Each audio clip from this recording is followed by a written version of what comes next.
Good morning, students. My name is Carlos Hernandez. I'm a professor of biology down in the beautiful country of Ecuador. I'm here visiting you this morning to tell you about a little subject called cloning. Now, probably many of you have heard about cloning. Cloning is actually a subject of controversy all around the world. The reason for that is because now human beings have the capability of create uh, uh, another humans, you might say, or we can create animals, or we can make any type of animals, yeah, for to do duplicating, in other words, another human being or another animal with science. Now, here, this being like a Catholic school, and so the religion is very important for you guys. And religion actually has, excuse me, religion has some points against cloning.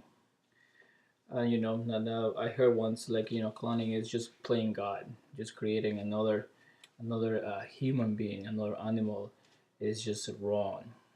But we have this knowledge that was given by somebody. In this case, most believe that through God to make cars, to make food, to make shoes, to make clothes. So we have the knowledge now in science also to create a human being. So let's just talk about like a little bit about what cloning is, or who was actually my main subject that I want to talk to you guys is called Dolly. Dolly was a sheep, and she was created. She was created back in Scotland. She was created in the Rosling Institute in Scotland after 277 attempts. She was here with us for 6-7 years. So she was cloned by an adult cell. Now, what means an adult cell? So it means when I was created, for example, was created by a young cell, a young cell. So the creation of the egg and the sperm put together, and then I was, like every single one of you guys was in your mother's womb, and then 9 months later we were born. So this one actually was created by an adult cell, which was taken by was taken from an excuse me, for a thin Dorset sheep, which is this is the ones that have the white face, and also for an egg from black face sheep. These ones the ones that have like the black face. So these two, the sperm and the egg, were created, put it outside, and they were put together back inside of actually these two, the eggs and the sperm, was together for like some period of time outside and maintained alive by electricity, by pulses of electricity. Once it was ready to put it back in the womb, you can say, and they put it like in a surrogate ship, which this means surrogate means like you are leasing or you're renting or you're using their womb to create, to develop this ship that was created from a different egg and from different sperm that doesn't belong to the surrogate person or the surrogate ship in this case. So that was it. That was then Dolly came.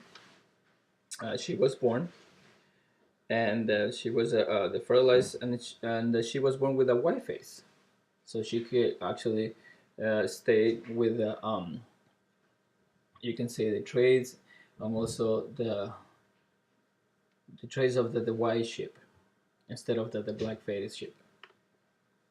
So after 277 cell fusions, I mean the tries, they were trying one after another, 29 early embryos developed, and they were implanted in 13 surrogates. So there were 13 tries. There were 13 sheep that were trying to develop this egg, but only one actually survived.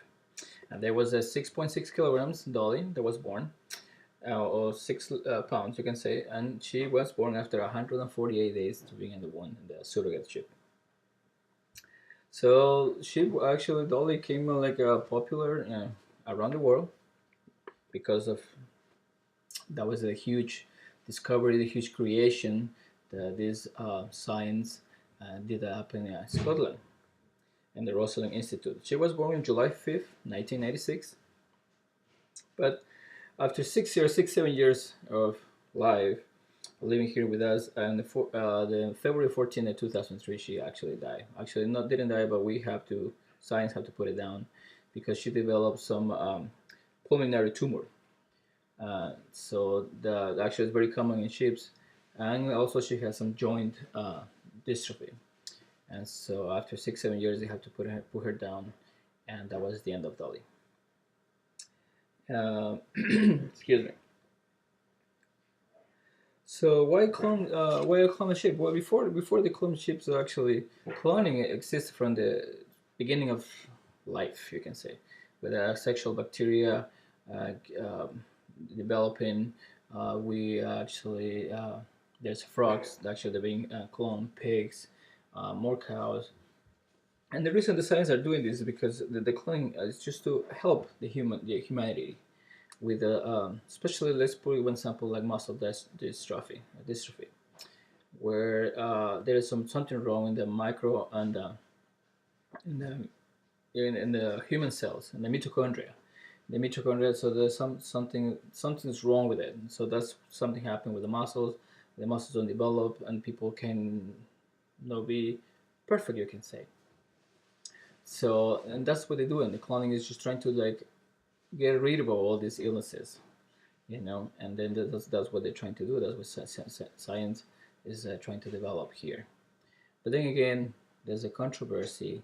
They have the religion part that we all believe, we all have a background of faith, and some are probably pro, some are against it.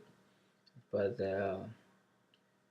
like what I believe is probably like if we have the knowledge to create and make cars, to fly, to swim underwater, submarines, to go to space, if somebody gives us that knowledge, why not use it with us too? To make us know better, but to get actually not even perfect because nobody's perfect, nothing is perfect. To make us a little more less stressful in life, you can say. Get rid of some illnesses like we did. We discovered the penicillin. We get rid of malaria. Like just recently, the Ebola vaccine here. The two Americans who came over from Africa and actually they were cured. So I mean, if we have this knowledge, why not use it?